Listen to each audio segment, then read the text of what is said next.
keparenga kula nyuwun prisa. Dene menika mboten wancinipun makempal wonten pepanggihan bali nimbali dhateng ingkang raga wonten wigatos kados pundi menapa badhe ngrebat tatananing negari menapa kilurah nampi pemerintah saking negari tatananing negari tatananing pradusunan tatananing pagunungan menawi nampi dawuhipun ingkang kewajiban lajeng kula aturi paring dawuh dhateng ingkang neraka badhe kula radenaken dhateng para kawula sak Gunung Kidul. Nuwun sewu Kakang Gebayan. Menika mboten ngrembug bab pemerintahan nanging ngrembug karang pradesan. Nyuwun pangapunten. Wedal karenggahan punika bobotipun kula menika dipun pitados dumateng para pawulengan ingkang mapan wonten pradesan ngriki. Para pinisepuh biyantu dumateng para muda-mudi mamrih tentreming pradesan ngriki menika dipun menapakaken nanta dipun sranani menapa. Lah menika para pinisepuh manunggaling karsa, para muda-mudi manunggaling karsa.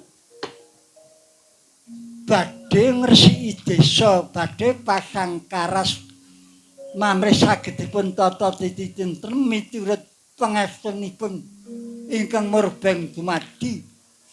Desa Ngasem menika kedah dipun pasangi karas. Tegese dipun tathok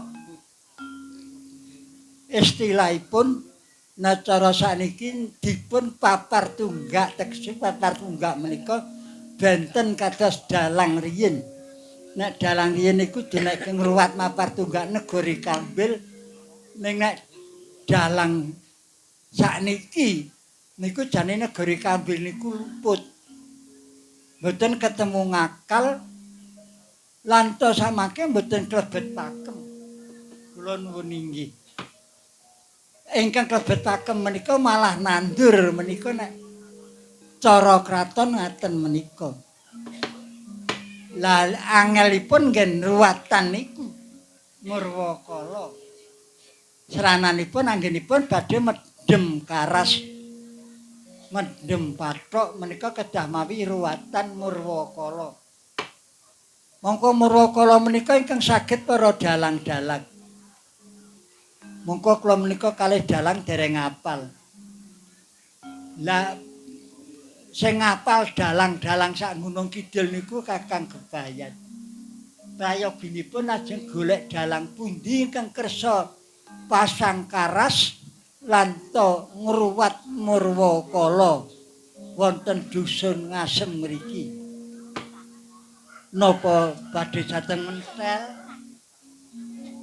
Mentel niku nggonten dalange nggih. Anak buahe dalange ngleri.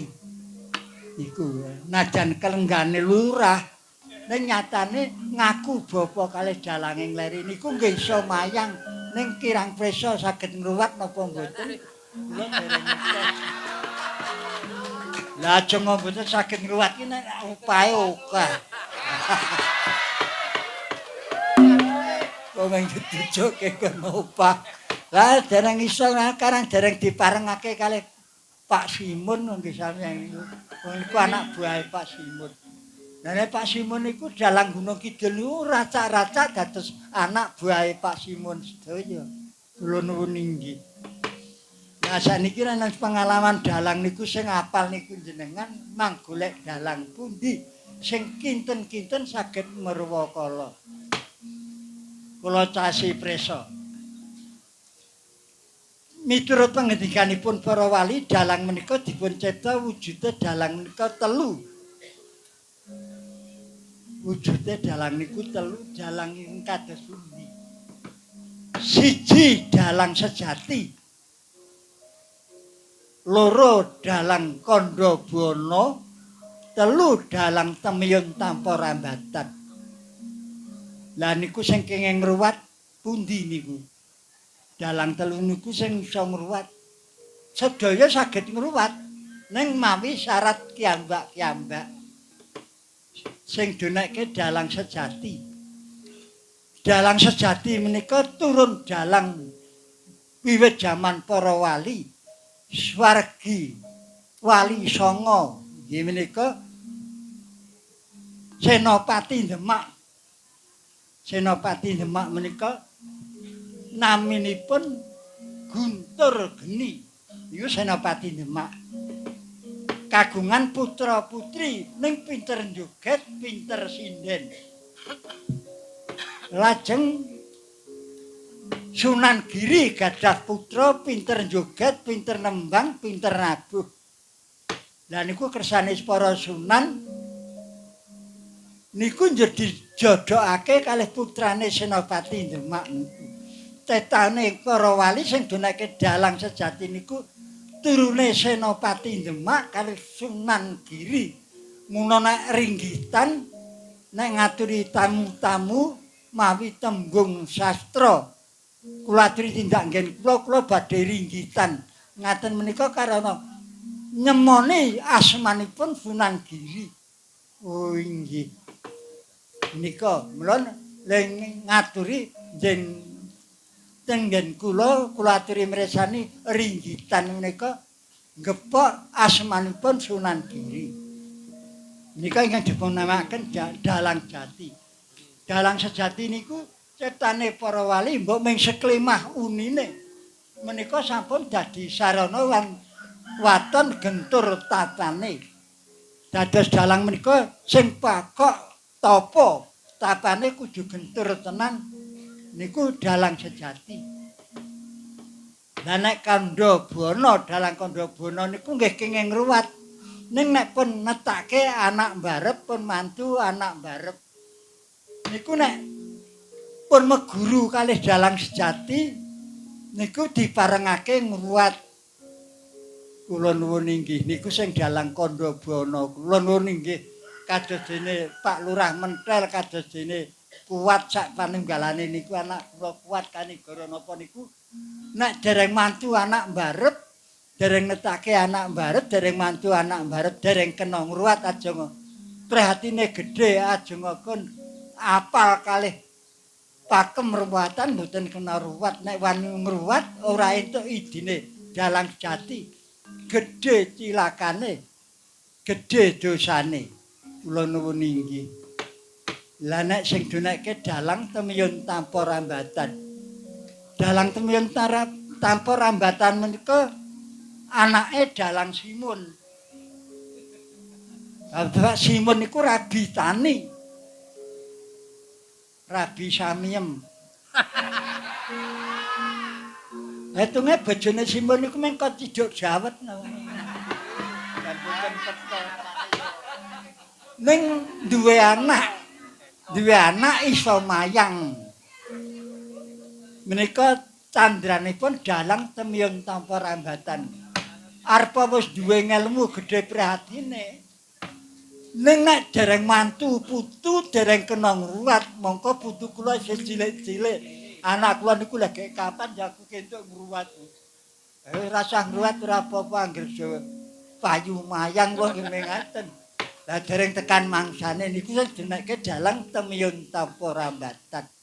Ning nek dalang Kandabana niku janjipun meguru dalang sejati, pun nampa ngelmune dalang jati. Janjipun netake anak mbarep pun mantu anak mbarep niku malah kena ngruwat. Oh nggih. Lah sak menika ngaten kemawon Pak Dalang.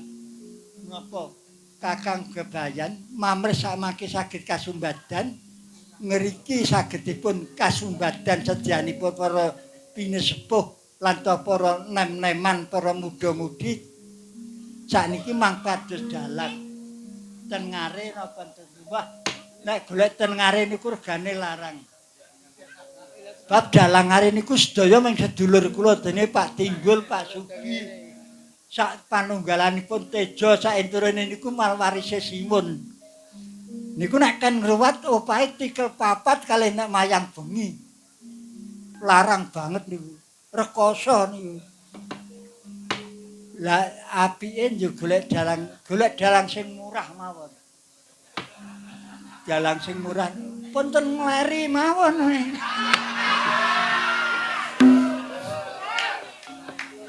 Ngleri dalang Simon niku murah niku. Luwih-luwih nek sing ngundang ki anake Pak Lurah Mentel. Jane ora wani ngarani mongko kula menika tresna kula kalih Pak Lurah Mentel kaya dene anak kula lanang. Mongko dilalek kula nyambut gawe ten niki sing ngundang niku lantarane saking anake Pak Lurah Mentel ae. Ajeng bangga pripun kula. Nggih pun-punan. Ning manggo wayang lah niku cilakane ning wayang niku. Ya ndak golek montor. Bojomono dipethuk kalih anak kula niku wau. Lah niku bab dalange ngleri niku netepi le dadi dalang. Dadi dalang niku Simon niku beda kalih dalang are. Nek dalang are niku sing dipentingake mung dhuwit. Nek dalange Simon mboten. Watone mareki anak putu. Padha. Iku dalange Simon. Delok-delok sing ngundang, delok-delok sing butuhke. Sing butuhke ki nek mapar tunggak wonge kono rakyate pira, kekuatane sepira, jeneng ruwat wong untang-anting banting sak panunggalane niku nggih delok-delok. Kula niki nggih nampi sesuk Selasa niku ten loro niku wonge bakul gule. Bendina tuna mawon wae sakarmu le marang ngono. Niku watak dalang. Dadi dalang ki aja nganti wong dalang niku beda kalih nek mayang. Nek wong mayang niku dereng karuang nek sing mayang niku dalang dereng karuang. Nyatane iku anak kula niku. Anak kula mentel niku. Aku gelem mayang nang nggonmu ning aku njaluk semene. Bareng esuk kurang 1000 muring-muring.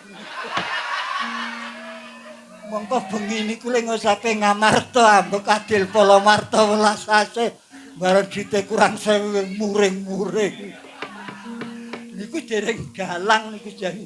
Niku jan kepengin milik niku dereng iso netepi le dadi dalang. Oh nggih. Beneran ya niki. Ning sekeh buktine kalih kula. Niki mburi kula niku anak kula mentel iki. Pun reka-rekane ngladeni wayang ning malah nunak-nunuk. Ning nggih kula kemadani niku anak lanang. Ha nggih. Pun niki kersane dos pundi nek ngoten nggih golek dalang sing sekinten rakyat mriki kuwawi nampi mang pados dalang niku penapike ten ngleri niku. Luwih-luwih mangke ten ngleri nyambat lurahe mentel. Mboten nek ajeng okah-okahe niku mboten. Oh nggih. Wedal menika kula sumanggaken wonten ngersanipun bab Kakang Gebayan Buyut Buwul. Toko klegek-klegek mriku kok ngutha watone Trenggulung Saraita sabuk bandil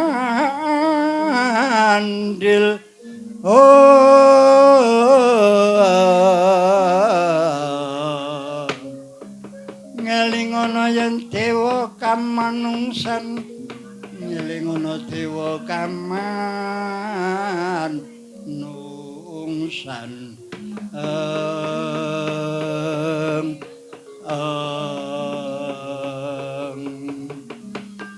yen ngaten keparenga kula nyuwun pamit kula padha dalang sing sekinten mangke para bapak-bapak ngriki lan putra wayang ngriki kuwawi nanggap kula sumanggaken wonten resanipun Kakang Gebayan waton saged kelampahan panuwunipun para bini sepuh lan para muda-mudi ngriki.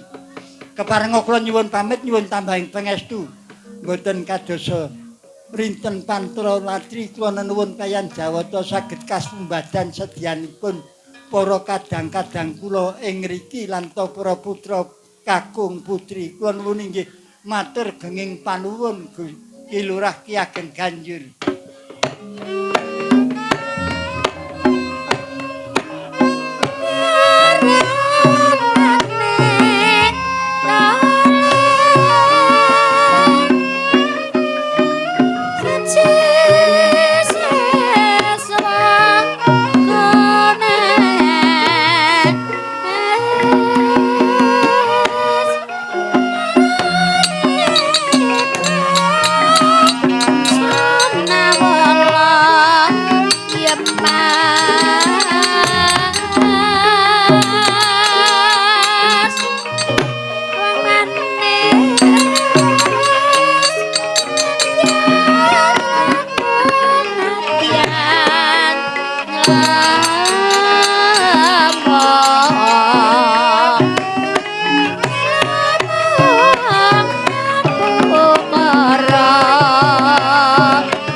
Oh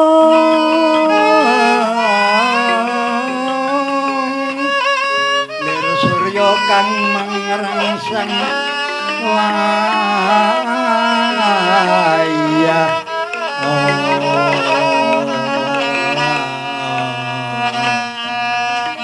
lir surya mangrang sang wayah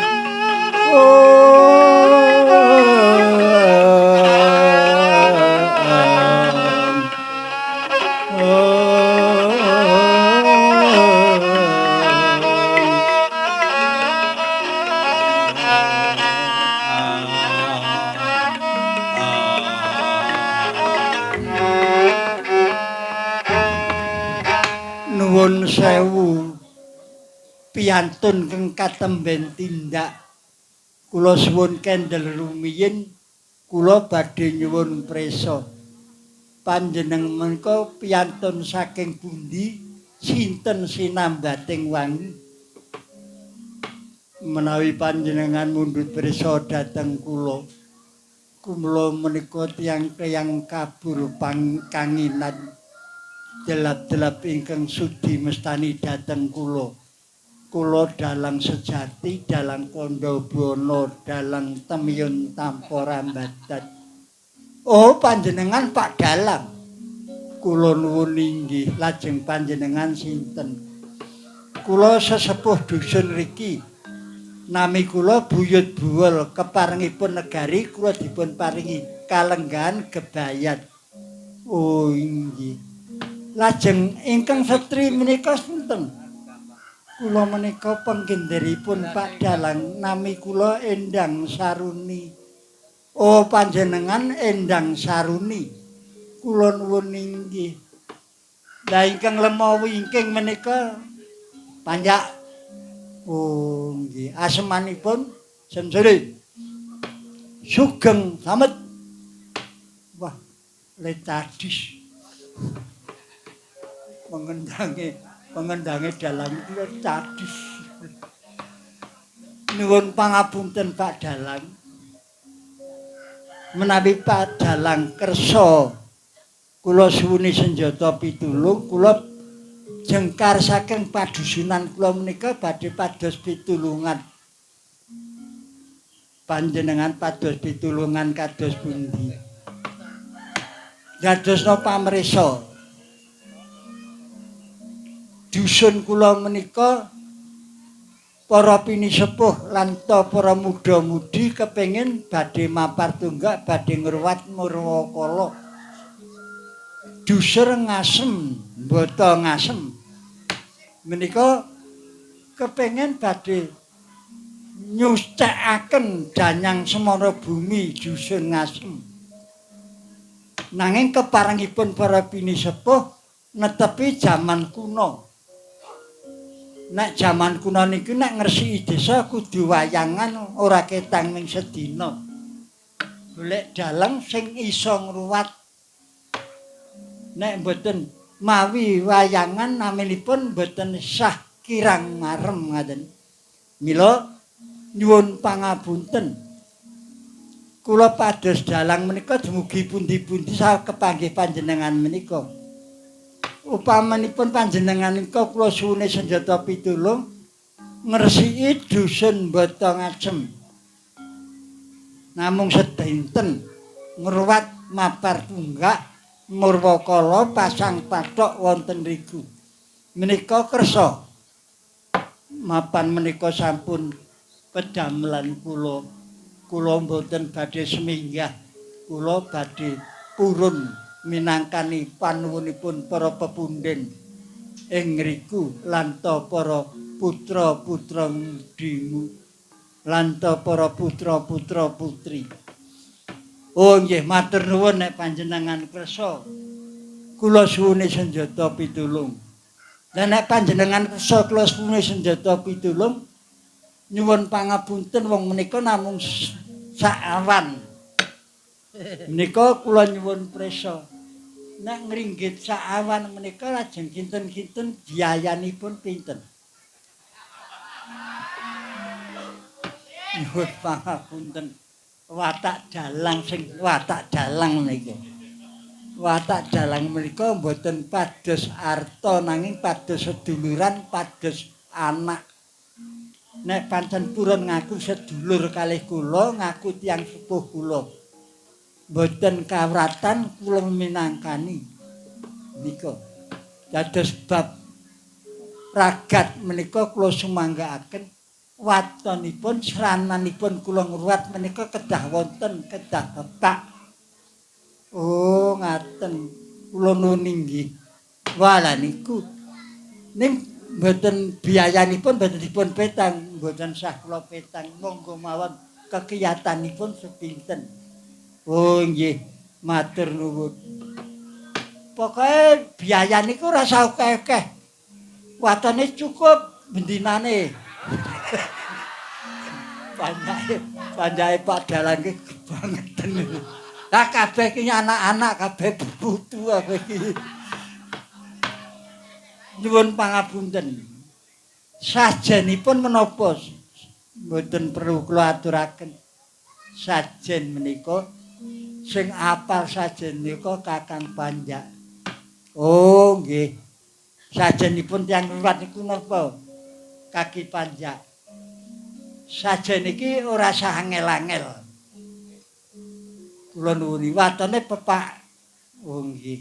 Sajene wong ruwat kuwi sajene kudu nganggo sajen. Sajene ora liya ya kuwi kudu tumpeng sak wernane tumpeng, tukon pasar, gedang sanggan lan gamane wong tani sak panunggalane. Wi, oh nggih. Njur karo sembet-sembet. Sembetipun apa mawon? Sembet ki jarik semen, sekar jagat, suluh ringin, gadung mlathi. Kuwi sembetse. Bangsa sandangan kuwi sajene nek arep mapar tunggak arep ngruwat kala. Oh, semen sekar jagat truntum suluh watu suluh ringin gadung mlathi bangu tulak sak panunggalane. Lah iya lah sandangane wae akeh ya. Kula nuwun inggih. Lanjur sedya isi blencong. Arep saiki ya kudu nganggo blencong. Isi blencong iki kudu nyejake lenga klenthik. Ora kelenga. Kaya saiki kudu golek lenga klenthik, kudu gawe lenga klenthik. Nggo isi blencong.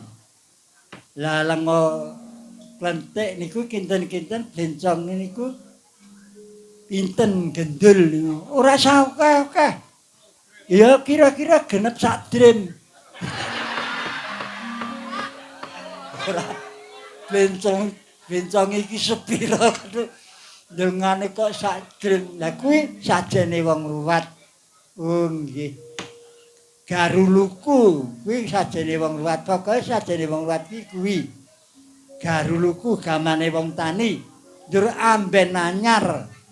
Kuwi nggo nyediani Bathari Sri Dewaning Rejeki karo Dewaning Sri Sedana kudu gawe amben anyar. Oh nggih. Kejaba saka kuwi amben anyar sak panunggalane, kloso bantal sak panunggalane. Njur terus gawe gagar mayang ana tebu godhong dadak tebu wulung nek ana. Oh nggih, pari kuwi kudu ana. Oh nggih. Lah parine kinten-kinten pirang ageng, rasa akeh kira-kira ya 10 ageng apa pira. Akeh timen iki. Ya watone wonten. Lah ya kudune iki ana. Apa ana pari, ana tebu wulung. Kula nuwun inggih. Kuwi sajene wong ruwat. Oh nggih. Terus golek banyu tok 7. Dienggo banyu pradan. Beras kuning diseni dhuwit kuwi dienggo jimat. Janji wong sak omah kudu duwe siji-siji. Lah duwite kinten-kinten pinten? sakarmu duwite ya ana ya duwit ki ya 500.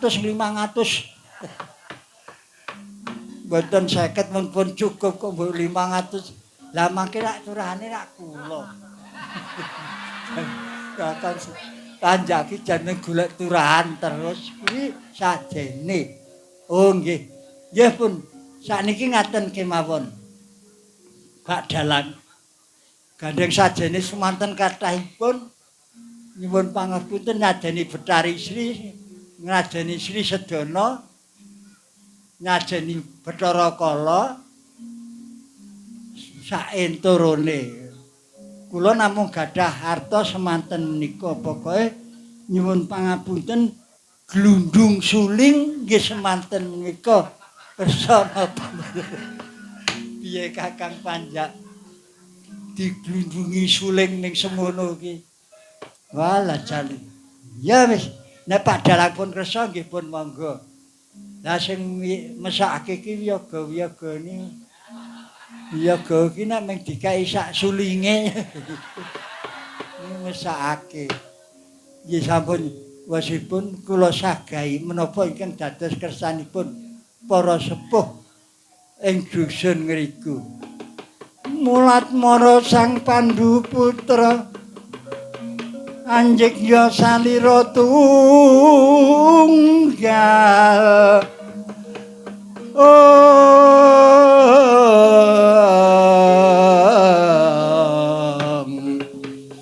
Buminya kang gumingsir mreden laku majarana.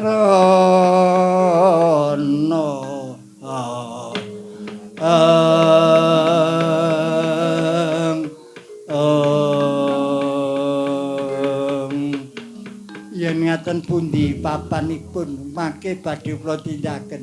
Monggo Pak Dalang kula dherekaken. Monggo Kakang Panjak. Monggo Pak Dalang kula dherekaken Pak Dalang.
Yaning kukilo ring kanigara kaget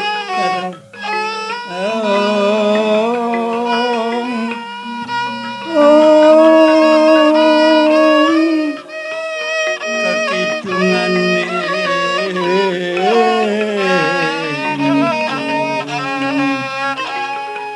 liru sing pinipanta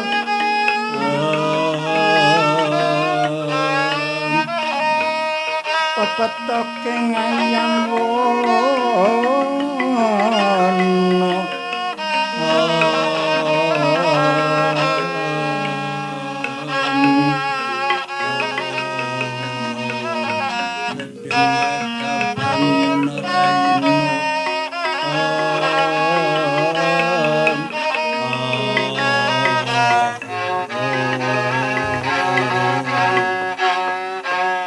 Kakang Gebayan ngaturaken sugeng rawuhipun Kakang Gebayan. Pangestunipun Klurah lulus niring sambikala mboten wonten alangan setunggal punapa pitsowan kula. Syukur bejo sewu. Kados pundi Kakang Gebayan? Awit saking pangestunipun Kilurah Ki Ageng Ganjur angsal damel lah inggih menika dalang ingkang gedugi mapar tunggak ingkang ajeng menika dalangipun lajeng sanesipun menika yaganipun monggo kula aturi ngacarani nuwun sewu Pak Dalang sasampunipun sekeca lenggah ngaturaken kasugengan rawuhipun Pak Bayan napa Pak Dalang rawuh wonten dusun ngriki pangestunipun Kelurah Ki Ageng Ganjur lulus pisowan kula syukur binagi sewu najan kula pangestunipun Kelurah mboten wonten alangan tunggal punapa panjenenganipun asmanipun sinten kula pun Dalang Jati Dalang Kondogono Dalang Tumiyun Tanpa Rambatan kula endang surani penggenderipun Pak Dalang. Lah ingkang wingking menika Panjak. Asem sore. Oh, sugeng ngestanipun sae. Syukur bejo sewu. Nuwun sewu Pak Dalang.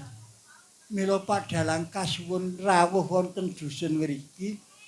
Temtanipun Pak Bayan Buyut Dhuwur sampun matur wonten ngersanipun Pak Dalang. Kula nuwun inggih. Mila sampun matur kathah-kathah nggih sampun kula caosi presa saranipun tiyang ruwat bab sajen-sajenipun srana srananipun waton komplit srana srananipun kula gedugi anglampahi. Oh syukur. Lados pundi Kakang Gebayan? Oh pun sekula sediake pun komplit. Pun komplit pokoke. Sajenipun pun kathah sanget. Oh syukur bejo sewu. Menapa syaratipun tiyang mapar tunggak sampun komplit Pak Dalang. Lah menawi syarat-syaratipun menika sampun komplit sampun ngantos kedangun wedal kalenggan menika badhe kula lesanani.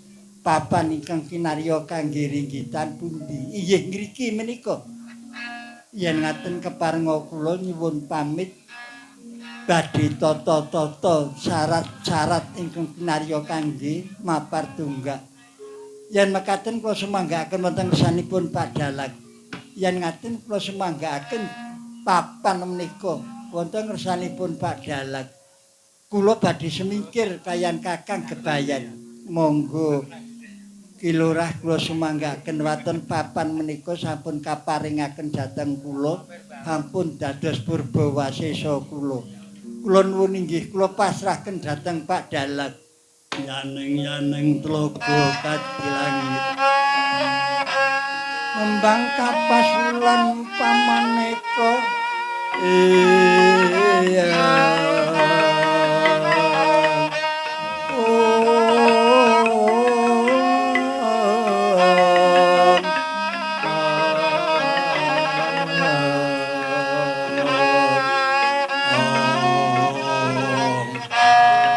ingkang tulyana ya sumaur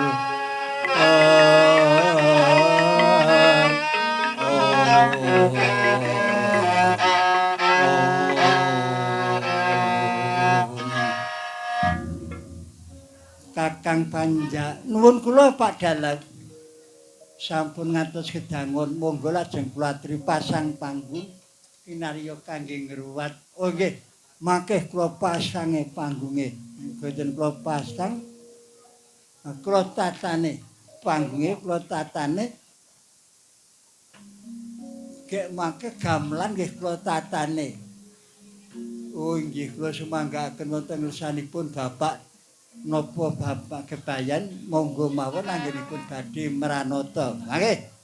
Kula sing nata Ki Barunge kene terus tengen barung slentem tengen slentem gambang. Gambange suarane jan apik banget. Suarane gambange didik.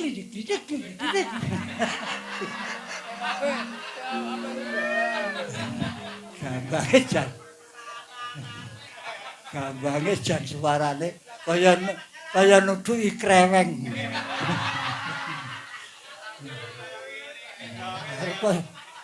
Arep lamun gambang tok apik-apik kaya ning kutek.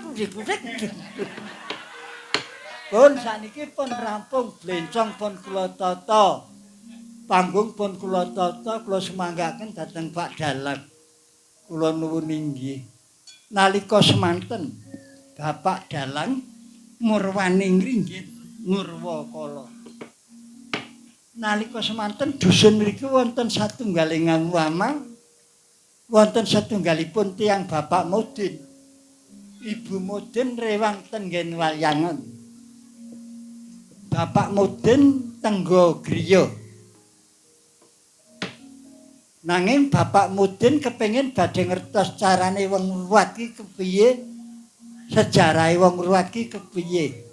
Nika kepesa inep lawang Bapak Mudin mresani ringgit anggenipun mayang Bapak Dalang badhe ngertos pakem ruwatan ki janjane kepiye. Menika ana gandeng cenenge agama apa ora nek pakem ruwatan. Nah ini pakem ruwatan ki jarine ora ana gandeng cenenge karo agama. Tak ndelok menika Bapak Mudin mresani. Nalika semanten saklebetipun Bapak Mudin mresani wonten Pandung. Pandung mau mbabah gandhoke Bapak Mudin sing dibabah lor kulon.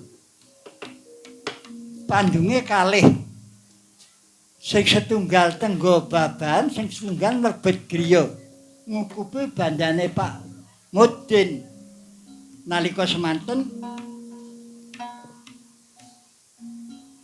sak sampunipun ngukupi bandanipun Pak Mudin, malinge sing sak juga. Kocapa Bapak Mudin salebetipun mresani ringgit mboten sekeca raosipun. Kepesa sambang griya. Sareng sambang griya ngertos glibetipun ingkang tangga menapa ingkang tenggo babat. Bapak Mudin laku mbrangkang bedol terus manding. Padha sakala. Mlebet badhe mlebet griya mejahi sing tunggu babat. Sing tunggu baban kapentung cengelipun mawi terus manding. Sak temah sing tunggu baban pejah namung saged nyebut aduh mati. Bapak Mudin mlebet griya ngertos maling ingkang ngukupi bandanipun badhe pun pentung mawi terus manding ngengake lawang mlajar kabeh andhem mboten tentu beta bandanipun Bapak Mudin. Mlajaripun durat moko wonten papan keramaian lajeng munggah panggung piyambakipun njaluk tabuh terus ngethuk piyambakipun tumut sing enong gek ngethuk mongko le ngethuk mboten pener Piyambakipun tumut wiyaga tumut sing enong ngethuk kocapa. Kandhek anggenipun badhe merwasa Duratmaka Bapak Mudin ing ngriku geger saklebete kraman niku. Maling, maling, maling.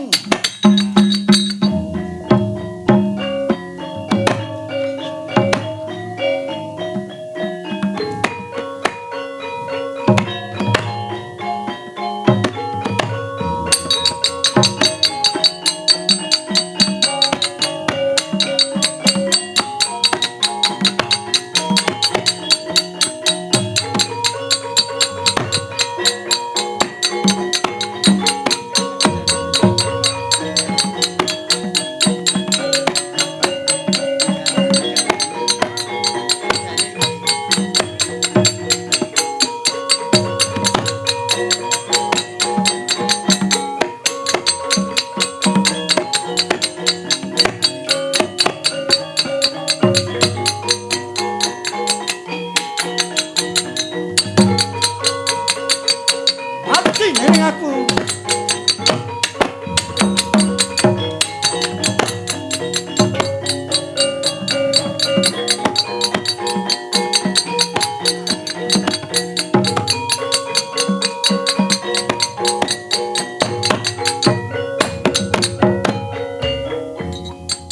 Wah, kagol para mentung terus manding maling. Lah kok munggah panggung terus melu wiyaga nyandak tabuh ngethuk. Rekane ngethuk wis kenonge ra digodhongi. Wah, kagol aku. Yo, nek artak juput maling ki aku napa dukane Pak Dalang-dalang ki nek mayang gedhe panguasane. Aku dosa karo Pak Dalang. Yo, kapan rampung lumayang ditakon dosamu pentung terus manding pecah irahmu. Nalika semanten Bapak Mudin mundur adrih kayan critane Dalang. Kocak kacarita ora kaya Datuk mlaju ingkang samangke dawah wonten papan mriku. Nalika semanten presa krameyat Bapak maju lajeng mlajar ten papan mriku. Mboten nggen wiyaga nyandak tabuh piyambakipun nyandak bonang. Datuk maju lajeng bukani bonang geger niki maling, maling, maling.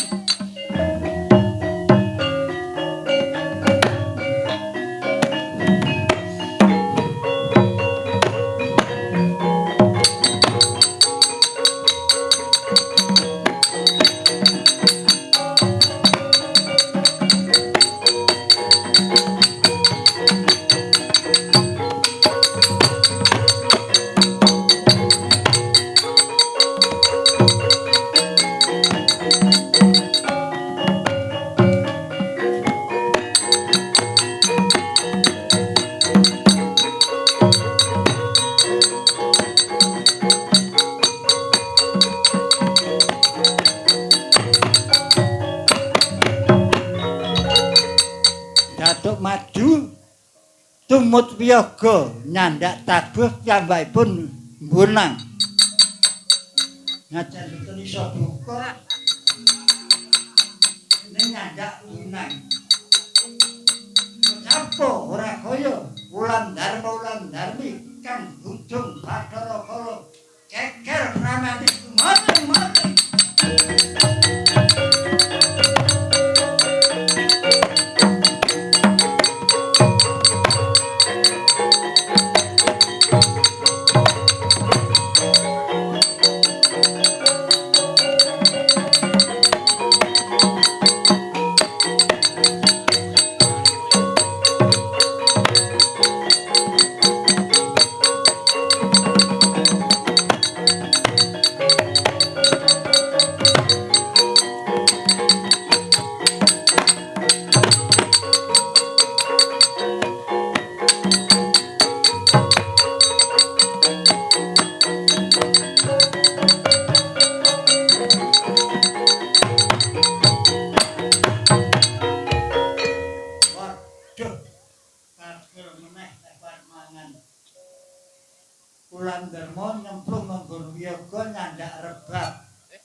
ulam dremi terus sinden. Wah, kenapa nembung ini mau dalangnya gimana?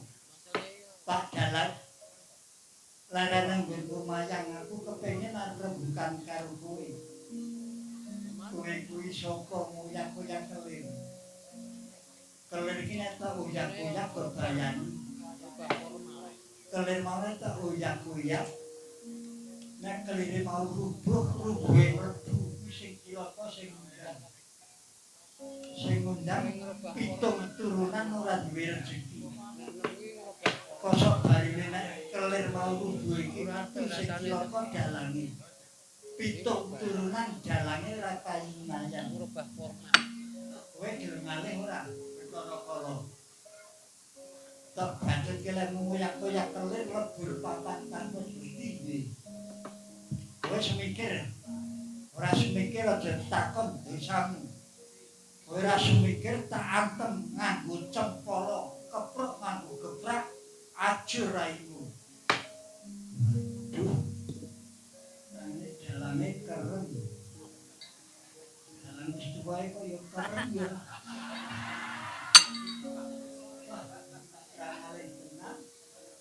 Cempalane mesine nganggo banyu wis ikan. Nalika semanten Bathara Kala tenjawi sendhe-sendhe wit kandil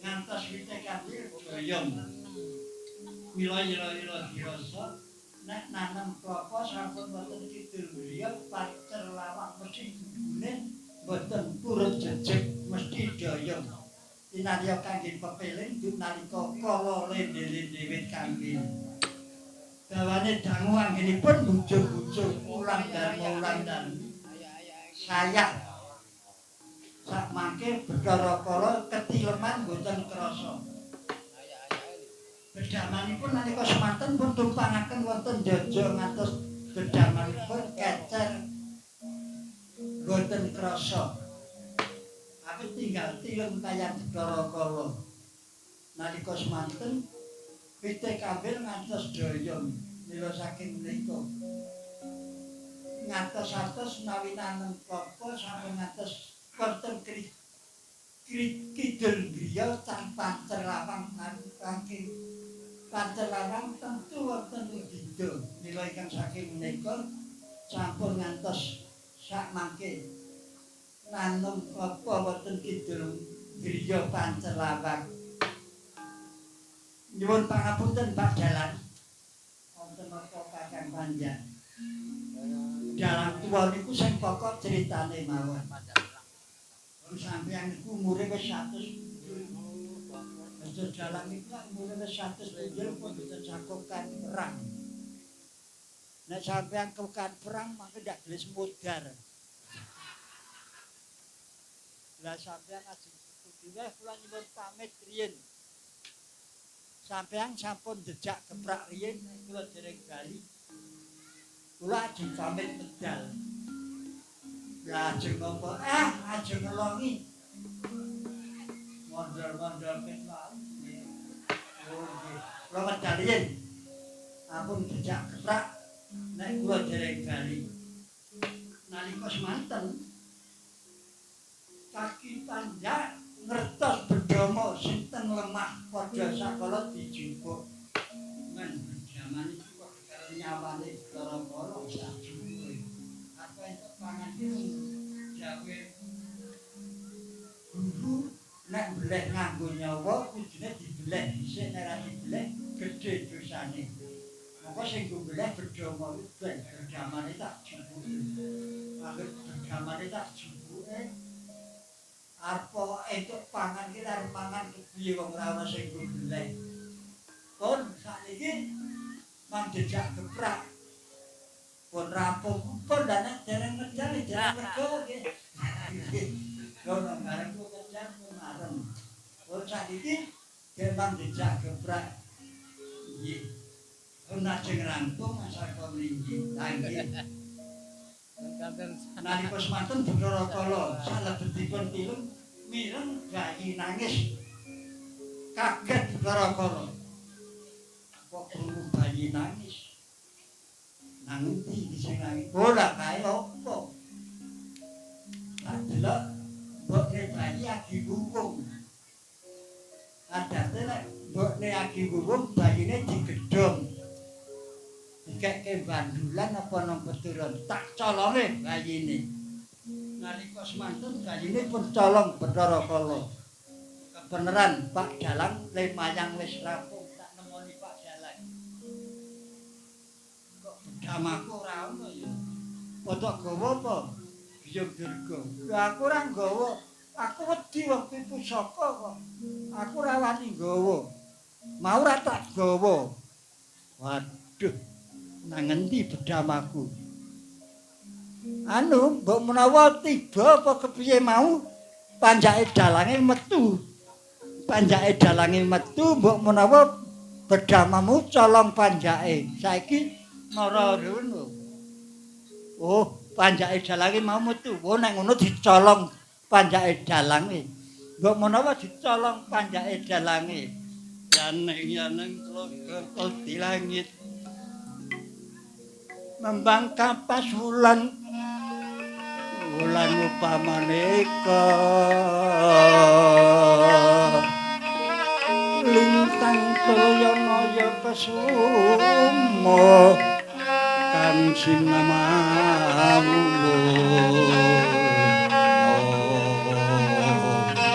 lengen yo mangu kawenan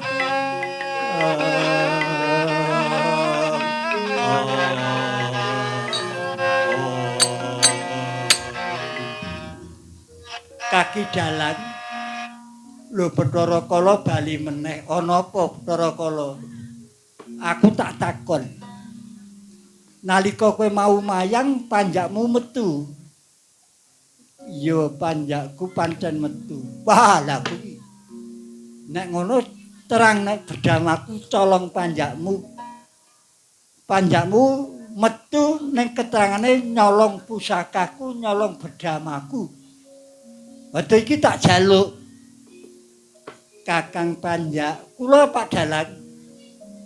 Napa sampeyan nyolong pedange Bathara Kala? Sinten sing nyolong? Mboten purun kula nyolong. Nek nyolong niku menthong gedhek napa babah tembok niku nyolong. Kula nemu mboten nyolong. Nek kula darane nyolong gak mau. Ora nyolong ning nemu. Oh, dadi nek diarani nyolong ora gelem. Pancen kula nemu bedama pusaka, ning kula mboten nyolong. Pancen nemu ning ora nyolong. Lah saiki tak jaluk tak nggone mangan bayi iki Pak Dalang. Kakang Panjak bedamane ajeng dijaluk sing duwe. Ajeng nggih mangan bayi. Ajeng kene napa? Nggih mangan bayi. Gak mau. Wah, panjake dalange lil tadi.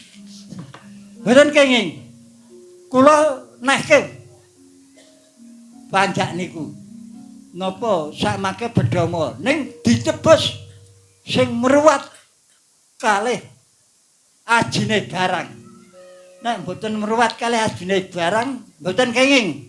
Mboten kajeng kula balekke wong kula ming nemu mboten nyolong. Kepiye Bathara Kala? Kena tok jaluk ning kudu ditebus nganggo ajine barang. Nek kowe ora nebus nganggo ajining barang, ora kelakon bedamamu bali. Wah, sida ora memangan meneh iki aku. Waduh, kocir tenan. Ya saiki ngene bae Pak Dalang. Ning aku sumpah Pak Dalang. Dongar tak mangan bayi iki saiki tak nggo nebus pedangku. Ning aku sumpah. Tekano jaman apa wae nek ana dalang mayang dilalaki wonten kene sing wayangan ki ana wong bayen. Bayine ora dadi anak dalang ora dipasrahke dalange. Kuwi sing duwe anak tak tetepake wong Sukerta dadi panganku sawadya balariku. Oh iya aku neseni. Muga-muga sakmengko aja nganti nek ana wayang ana wong bayen ses. Saiki bayi iki dadi anak panggung. Ben bayi iki tak nggo nebus bedamaku. Dadi anak panggung dalang. Oh, Kakang Panjak, kula Pak Dalang. Bedamane Bathara Kala pun ditebus mawi bayi. Bayi menika dados anak panggung, dados anak Pak Dalang. Mula panjake mang baleke. Oh, pun ditebus ta? Sampun. Pun tebus napa? Pun ditebus kalih bayi. Pun ditebus kalih bayi. Sampun. Oh, nggih. Nang ten kok balekne. Nyoh, panjang. Wah. Dicalake ora sudi aku gepok karo kowe. Aku gepok karo awakmu wegah. Wong kareme karo wong ora lumrah. Wong wis ora milih-milih lanang wedok dipangan. Wong do kae karo wong ora lumrah. Wah, panjake dalange gawat tane. Kaki dalang. Apa Bathara Kala coba saiki aku tak takon nek pancen ku mau dalang sing temenan gedhe tapamu. Coba saiki aku tak takon wangsulana sing cetha. Wangsulan sing cetha aku mengko nek kowe iso wangsulan cetha aku bakal ngaku bapa karo kowe. Kowe arep takon apa tak wangsuli Bathara Kala. Aku tak takon kowe mayang ku syarate mayang ngopo? Aku mayang ki syarate aku mberang apa gelar kelir. Jenenge kelir iki nek wis digelar jenenge ora kelir jenenge Sang Tejamaya. Dadi kelir iki nek wis dijereng jenenge Sang Tejamaya. Yo plunture. Punture kuwi naga banda. Punture naga banda, ya. Placake kelir jenenge Bathara Kawera. Oh, placake Bathara Kawera. Deboke iki Sang Nagaraja minangka gumantine lemah dadi debok mau minangka lemah sing dadi Nagaraja. Oh, kok cetha timun. Geprak ki panata rasa. Rasa banter, rasa lirih, rasa kendho kuwi saka geprak. Cempalane panata agama. Dadi wong urip kudu duwe agama, duwe kapercayan sing mandhes. Kuwi cempalane. Wah. Kalah aku. Yo, wis tak trima. Kowe mayang damare apa? Aku nggawa blencong. Blenconge Sang Nilakanta. Sing dadi blencong mau Bathara Gana. Blenconge Bathara Gana. Lengane Sang Nilakanta. Uceng-ucenge welut putih. Urupe Bathara Brahma, arenge kuwi apa? Arenge Bathara Wisnu. Kok cocok. Gamelane Durga ngerik. Lho kok cocok kabeh. Wah, cilaka ora entuk pangan aku. Yo, saku tak trima kaki dalan. Wis njlentrehake bab kowe mayak kaki dalan. Apa? Waktu iki aku tak takon. Pisangkas nek kowe iso bedhek tulis sing mapan nang awakku. Aku ngendatali murda, aku sak wadya balaku. Kowe arep ngendatali murda takon tulis sing nang awakmu apa? Tak takokke bedheken. Tulis sing nang bathuk apa Pak Dalang? Tulis sing nang bathuk jenenge Sastra Taraka Balik. Sing nang tutuk sing nang telak Kunta Kawekas kuwi ya kuwi wadi-wadining Jawata ora kena diwaca bengi. Nek diwaca bengi mbebayani. Tulis sing nang Dada jenenge Sumur Bandung ya satu lae. Sumur Bandung satu lae. Iya. Tulis sing nang Gigir. Tulis sing nang Gigir kuwi jenenge Sastra Bedanti. Kowe iso maca, aku iso maca ning wektu kalenggan iki nek mapar tunggak Darakala mengko sing maca anak-anakku, murid-muridku cara-carane aku guru. Pokoke kabeh sing wis jamas Tirta Pradan kuwi dadi anak dalang jati, kena diwakilake. Oh ya, aku manut padane kowe iso maca, anak putumu iso maca tulis sing mapan nang awakku. Ndur kowe aku tak mantrani karas sing bakal dipasang iki mengko. Oh ya, aku manut coba saiki wacanen. Coba saiki kowe ngrungokno dhisik Bathara Kala, aku bakal maca tulis sing mapan nang awakku. Minangka kinarya pratandha caos dhahar kayan leluhur ing desa kene sing cikal bakal dusun kene. Minangka bektinipun kula sak kanca badhe ngungelaken gending babat kenceng. Kula suwun gending babat kenceng menika katampiya danyang semara bumi lan ta ingkang cikal bakal dusun ngriki. Kula sumanggaken dumateng kanca pradangga.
Rumono Bathara Kala bakal tak waca tulis sing mapan nang ati. Om ilakeng awigna mastu purnama sidhem.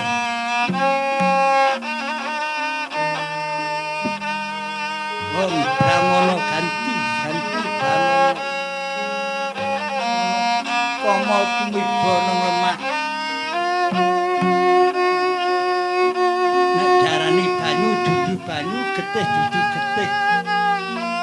Aranmu sangkoma salah. Kabuncang nang samudra laya. Katempuh marang sangyaning para Jawata. Para Jawata bareng ngerti dumados sing kama iku salah kedaden dados denawa ngajar mengetan purukipun. Om ilahing awigna mastu purnama sidhem. Om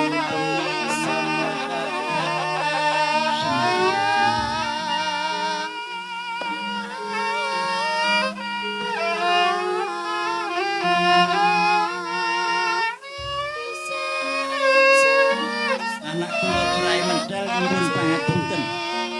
Monggo lajeng lajengaken tulisipun Bathara Kala ingkang wonten gigir lan ingkang wonten dada. Om ilahing awigna mastu purnama sidhem. Sewu nyuwun pangapunten Bapak Ibu. Kula badhe minangkani dawuhipun tiyang sepuh kula panjenenganipun Ki Wedana Simun Cermajaya Genipun wekdal menika tinimbalan ingkang supados damel tentremipun ing wewengkon Padukuhan Ngasem Mbota Ndayaan Ngrongkop Gunung Kidul ingkang dipun pangarsani piyambakipun Ibu Dwi Astriningsih. Mugi-mugi sapurnaning kidung Murwakala Mapar Tunggak menika ing mangke wewengkon Dukuh Ngasem Mbota Ndayaan Ngrongkop winantu ing Sukoba Suginder ing sambikala. Namung wewaler ingkang kedah dipun katosaken mbok bilih wonten wewengkon menika wonten ibu ingkang nembe Gerbini menika kula aturi sumingkir langkung rumiyin setunggal ingkang angka kalih jarak kirang langkung selakung meter dumugi 50 meter sampun ngantos wonten piyantun ingkang nembe memenek sae menika pados ramban menapa palih pados kajeng. Lajeng sampun ngantos wonten lare ingkang nembe tilem menawi wonten piyantun saha lare ingkang nembe tilem langkung rumiyin kagigao mugi-mugi sampun ngantos tilem. Kidung Murwakala Mapar Tunggak badhe kula purwakani. Hong prayoganira Sang Hyang Akasa lawan Pratiwi Mijil. Yoganira Sang Hyang Guru agilang-gilang ing siti binuwang aneng samudra kumbang lembah-lembah ana getih dudu getih aranmu Sang Koma Salah aku Risi Kilumaya kadimanik mustika murup manghalat-halat anekaake Prabawa ketok lindu lesus aleliweran geter pater tanpa antara murubing kang kaludra gumrang aneng triloka ginuweh kang Patmacakra ginuweh Bathara Guru awekna purnama sidi Om Namo Namasaha.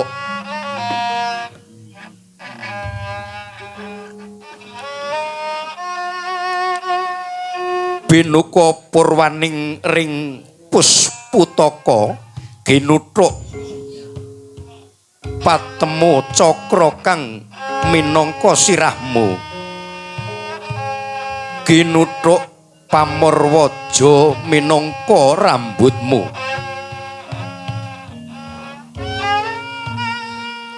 ginuthuk sireng panean minangka bathukmu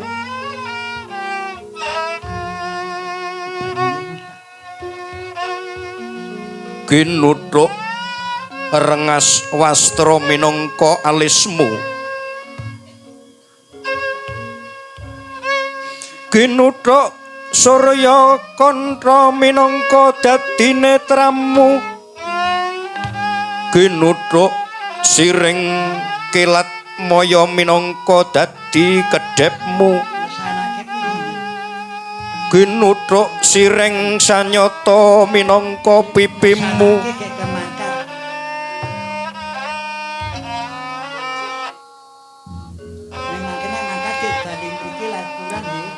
ginuthuk lindu wastra minangka irungmu ginuthuk ing langkap wastra nyata dadi tutukmu ginuthuk rajek wesi minangka untumu ginuthuk janur waja minangka dadi ilatmu ginuthuk wesi pangangkang minangka gulumu ginuthuk sendang panawang minangka dadi uangmu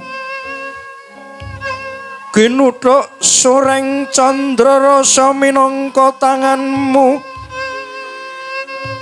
ginuthuk wesi palampangan minangka salangmu ginuthuk gambel wastra minangka dadamu ginuthuk surya sanjata nyata minangka igamu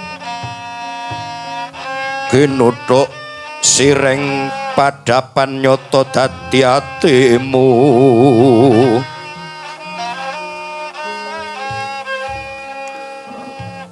Kinuthuk sireng gitiri nyata dadi rempelumu Kinuthuk ing sandi nyata dadi jantungmu Kinuthuk segara anggoh minangka dadi wetengmu Kinuthuk lilatarancah minangka sususmu Kinuthuk rasang wastra nyata minangka ototmu Kinuthuk wajasari ototmu Kinuthuk pancuran rajah nyata dadi tangkarmu Kinuthuk boga wastra nyata dadi wangkongmu Kinuthuk sireng deksana nyata kang dadi sikilmu Kinuthuk ing guwa wastra nyata kang minangka gedhemu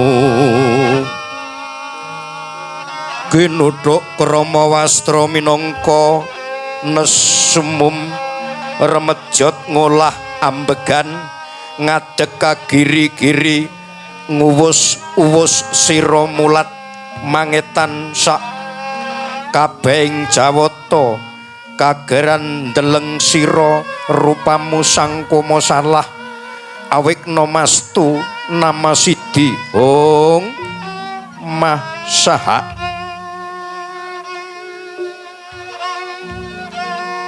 Ngotha Bagama nyaya Jadapa lawa satada kara canaha Ngotha Bagama nyaya Jadapa lawa satada kara canaha Ngotha Bagama nyaya Jadapa lawa satada kara canaha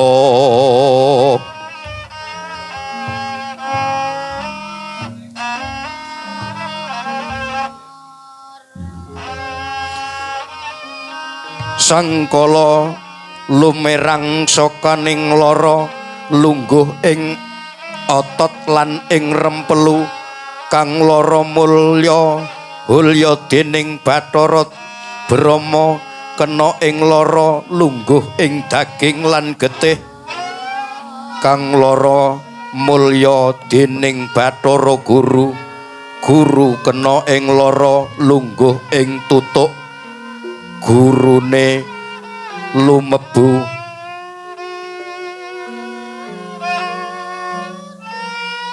saranduning badan kang lara mulya dening Sang Hyang Wenang tan kena ing lara Sang Hyang Wenang kumpul menunggaling rasa tunggal jati mulya saking kang wasesa kala jaluk dwiwaca dadane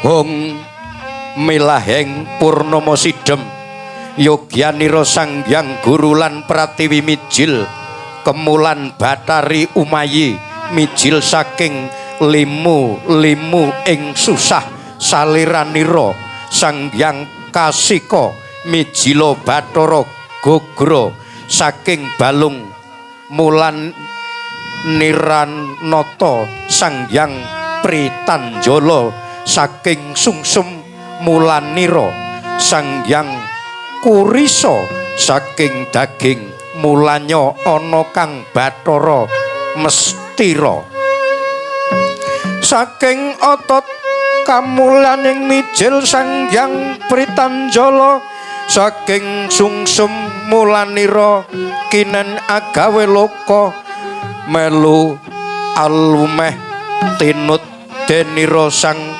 Gagra miturmeh misa mangalor atemahan dadi denging Sang Hyang Pritanjala ing kinen gawe loka angeja liring Bathara kang arawean andilat rasaning asin ateman dadi uyah kesat ho Bathara Uma sinong sayeng jagat nata cinandak sukunya sinungsang jerit akrekang kerengkang rerayahan angwuh-uwuh asalit anjata gimbal ginuwek Bathara Durga ong ilahing awik namastu namasidhem cekap kidungan Murwakala mapartunggak sepisan malih mugia sak pengkeripun pepunden kula Kiwedana Cemur Srimajaya sak rombongan mugi-mugi ing wewengkon padukuhan ngasem boto ndayakan ngrongkop ingkang dipun pangarsani Ibu Dwi Astri Ningsih winantu ing suka basuki nir ing sambikala amin amin ya rabbal alamin.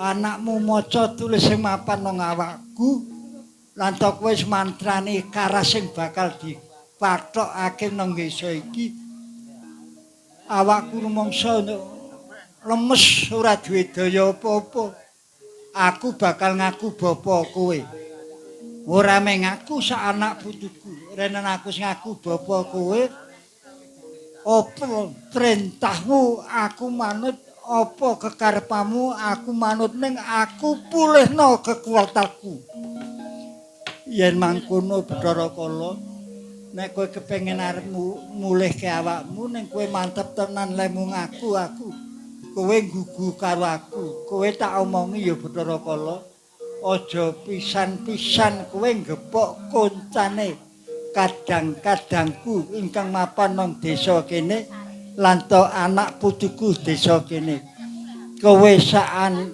wadya balamu kudu semikir saka kene yo aku manut ora bakal ganggu gawe anak putumu sing mapan nang desa kene waton aku tak pulihake kekuatanku yen mangkono Bathara Kala ayo melu aku bakal tak siram Damas nganggo tirta pradan sapa sing jamal tirta pradan ya kuwi anak dalang bab kowe kepengin aku anakku ayo tak dusi yen mangkono aku manut karo kowe Pak Dalang.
Bathara Kala wah matur nuwun Pak Dalang iso pulih kekuatanku aku matur nuwun bareng aku tok jamas banyu pradan kekuatanku pulih nek wis pulih kowe kudu semingkir saka papan iki kowe sak wadya balamu nggonmu nyingkirke aku nganggo daya apa tanpa ajuku getak pamungkas yo getak pamingit tak getak nganggo aji pamungkas kowe kudu semikir saka desa kene sak anak putumu ora kena ganggu gale kabeh para wong-wongan sing mapan nang desa kene sak karepmu kepiye carane lemar getak pamungkas marang aku rungokno Bathara Kala.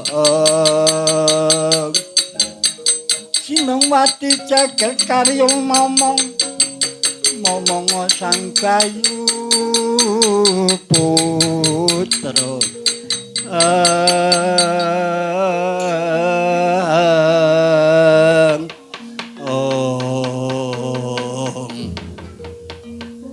Ong ilahing Awignamastu Purnama Sidhem nanti semantek aji getak pamungkas Bathara Kala. Aku dalang sejati, dalang kandhabana, dalang temyon tanpa rambadat. Netuku Selasa Kliwon, lairku nang Kelurahan Gunturan, daerah Pandak, Bantul. Kuwi lairku. Dene aku rabi nang Gunung Kidul nang Desa Leri. Aku Simun Tremajaya sing maringi jeneng aku Sri Sultan ping 9. Seka dayaning Sri Sultan ping 9. Muga-muga nggonku mantek adipet tak sewu bisa nyingkir sekabeh kuda rencana. Kala kowe semikir saka desa iki, ora semikir mati dening aku. Aduh mati ya.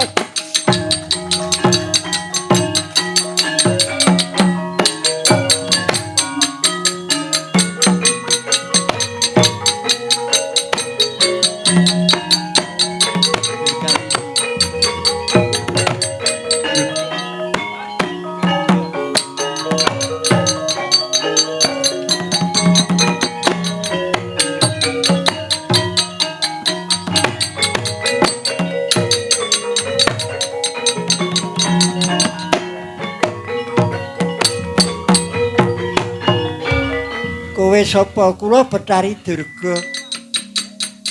Ratu-ratune Badul Barat. Kowe Bathari Durga, ibune Bathara Kala. Kula nuwun inggih Pak Dalang. Kula badhe semingkir saking dusun mriki mboten badhe ganggu damel anak putu sampeyan sing mapan wonten dusun mriki. Ning kula nyuwun sajen. Kowe njaluk sajen apa? Kula nyuwun sajen tumpeng 8 werna 8 kalih nyuwun gagar mayang. Gagar mayang kula suwun mangguang ten prapatan. Kajengipun dipun kembul anak putu kula. Sak sampunipun dipun kembul mangke sedaya ingkang ganggu damel tiyang iki semingkir saking dusun iki. Nek ana golek ana gagar mayang karo tumpeng 8. Nek ana gawanen nek ra ana sing agung pamengkumu.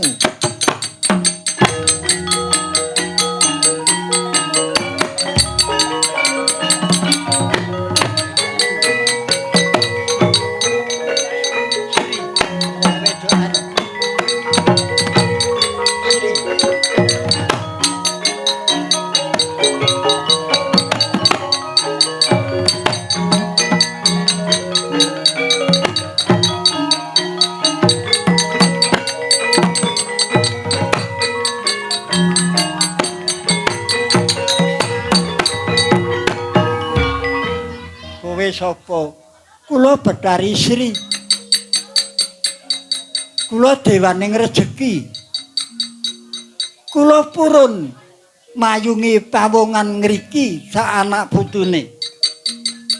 Mayungi para among tani kajengipun anggenipun among tani ayem tentrem boten wonten alangan tunggal punapa. Panenanipun cukup kinarya kangge gesang wonten ing alam donya. Ning kula nyuwun sajen Pak Dalang, kowe njaluk sajen apa? Kula nyuwun sajen anyar napa amben anyar krasa bangka sak komplite kula suwun. Lan kula nyuwun tumpeng mo golek ana nek ana gawanen nek ra ana sing agung pamengkumu.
sapa sing do maju nang ngarep aku? Kula Wulandharma, kula Wulandharmi. Kula tiyang Sukerta Gedana Gedini. Kula matur nuwun kalih Pak Dalang, ical Sukerta kula saking mantranipun Pak Dalang. Oh iya. Nek ngono kowe do adosa banyu pradan, nek kowe sadus pradan nggambarake nek kowe wis ilang Sukertamu. Kula nuwun inggih. Nek wis kowe adus banyu pradan Wulandharma kowe nganggo jarik sekar jagat. Nek nganggo sekar jagat udeta bangu tulak. Kula nuwun inggih dene kowe adimu Wulandharmi kowe tak paringi gendong suluh ringin. Lanto kowe nganggo tapih truntum. Lanto kowe lendanga semen. Nek ana gawanen, nek ra ana sing agung pamengkumu matur nembanmu.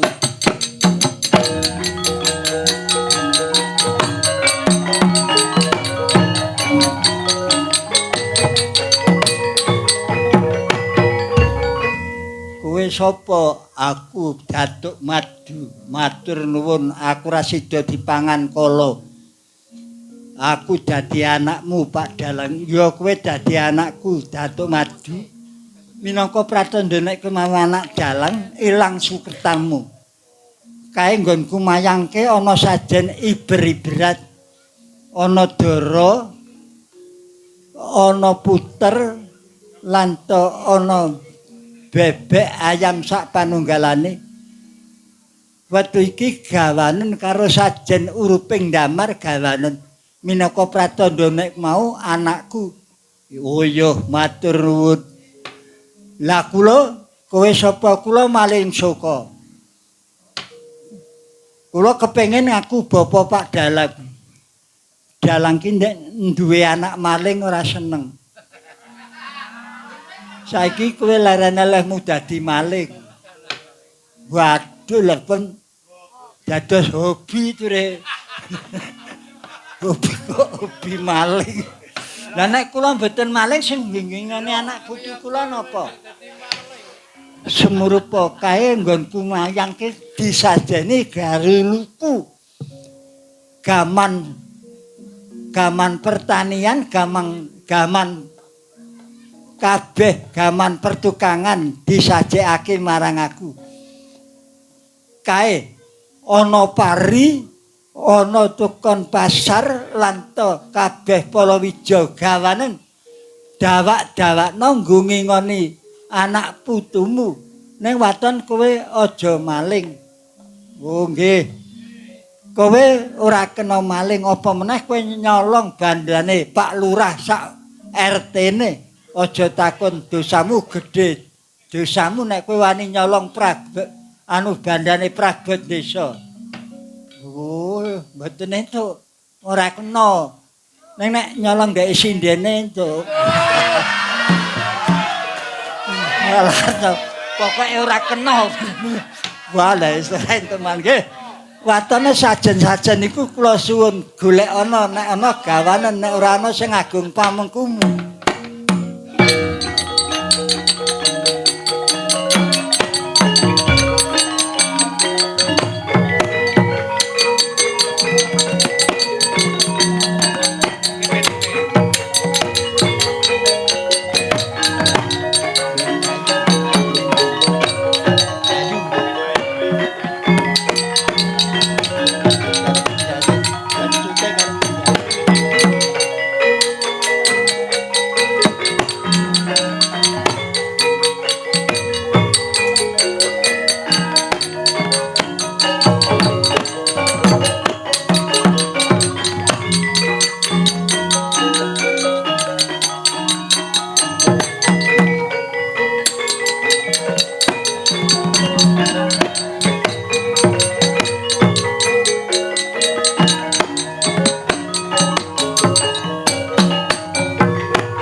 Sawara-wara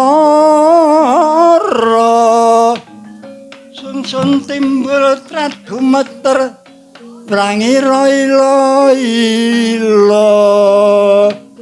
nebak jaja nyucup ludira sedeng Bima ngluwaripun negeri Bima mawa wancana Bima kang mawa pakon ana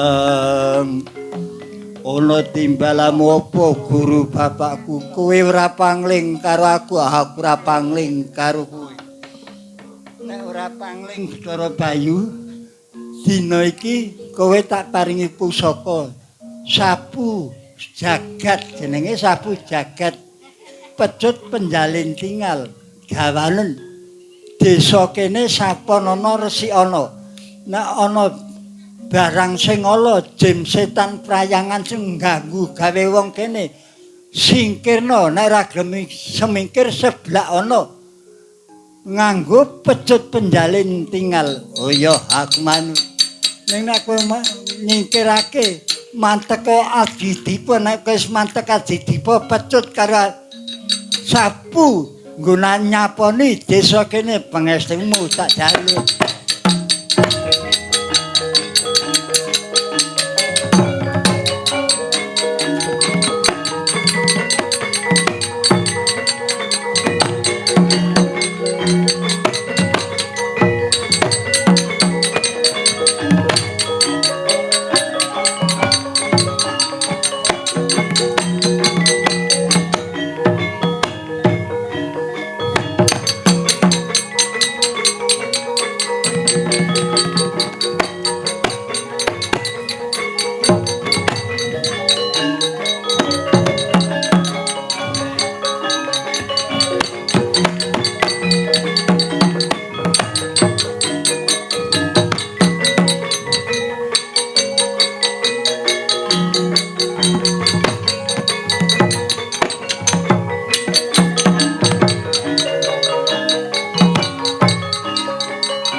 sapa? Wetu kalenggan iki. Wetu kalenggan iki. Bathara Bayu. Yo kowe sapa? Aku Bathara Kala. Kowe semingkira saka desa kene arep tak saponi nganggo sapu jagat Suslaka. Nek balamu bajul barat jin setan prayangan wani ganggu gawe wong kene sak anak bodhone aja takon dosa sabit petut penjalin tinggal lebur papan tanpa dadi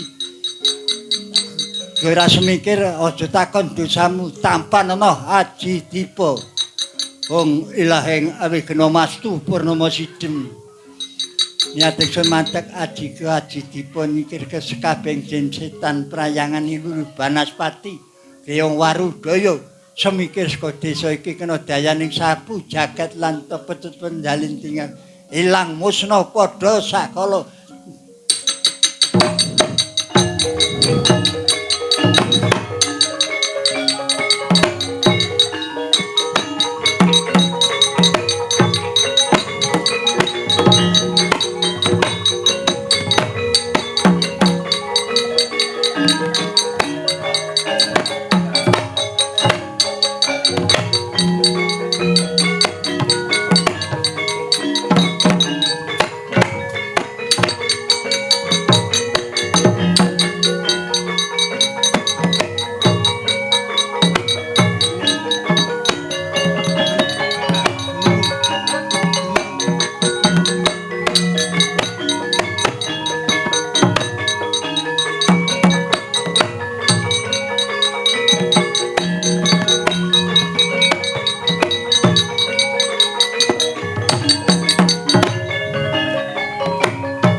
wis tak tindakake aku wis mantek aji tipuk.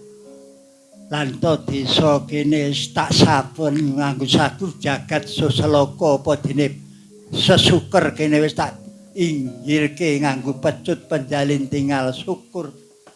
Muga saparipurnane iki desa kene sakukuban bisa nemu tata titi tentrem kalis ning sambikala apa kang disedya bisa kelakon lan bisa guyub rukun sak teruse guru bapakku tuyu.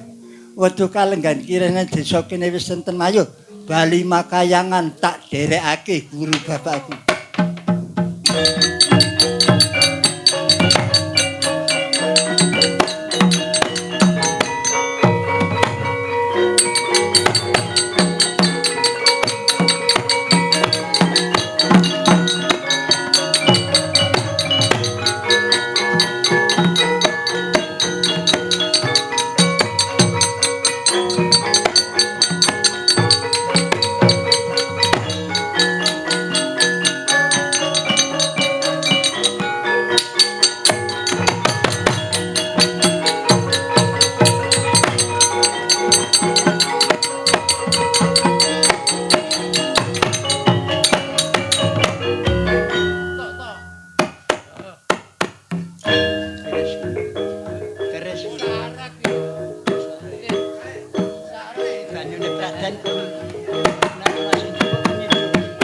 Pradan pun ngratakake.